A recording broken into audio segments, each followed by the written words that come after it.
Cerita Hovifah menangkan Prabowo di Jawa Timur. Ya, ada Jokowi efek, ada Prabowo efek. Nah, karena kami yang di daerah, orang juga sebut Hovifah efek.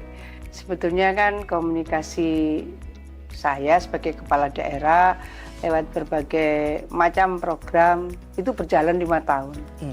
Saya dari dulu tidur di angka kecil, bangun di angka kecil.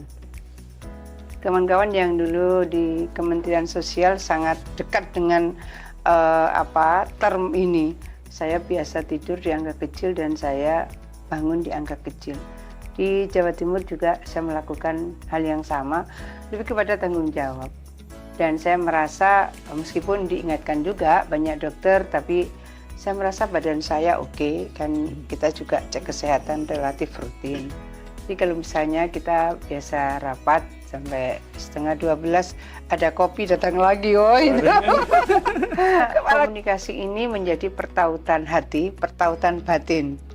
Itu yang kemudian akhirnya mereka punya tagline sendiri, nderek Bu Hovifah. Jadi nderek Bu Hovifah ini sebetulnya bukan bim salah bim, ini proses panjang. Akhirnya ketika saya menyampaikan bahwa ini kepada teman-teman media, kawan-kawan jurnalis, ini Bu Hovifah ini kemana nanti ya? Aku umroh dulu, sepulang umroh aku kasih tahu. Berarti itu sejak awal udah nunggu ya masyarakat ya Bu? Iya, yang pertanyaan itu banyak sekali. Relawan-relawan besar, artinya relawan yang punya nama itu juga nanti aku nunggu Mbak Hov, aku nunggu Mbak Hov. Itu banyak yang mereka sampaikan ke saya. Banyak gitu. Aku nunggu Mbak Hov. Sampailah kemudian saya tanggal 9 itu landing umroh, karena pesawatnya di Jakarta, saya tanggal 10 pagi ke Surabaya. Bayangan saya kan akhir masa jabatan saya 31 Desember. Betul. Karena ada putusan MK maka sampai 13 Februari. Nah, sudah. Karena saya sudah program dari Oktober, pokoknya akhir masa jabatan 31 tanggal 1 saya umroh, udah tak niatkan begitu.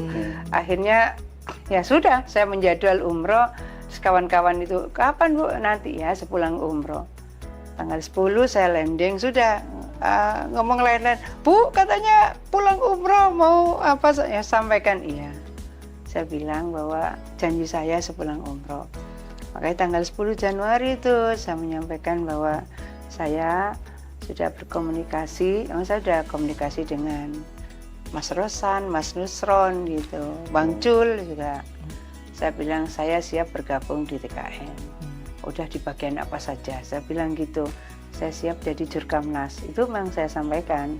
Hanya ya itulah, konsolidasinya itu ngegas. Sama kayak saya, kita Ibu tadi ngegas di tanggal 10 Januari. tapi efeknya luar biasa.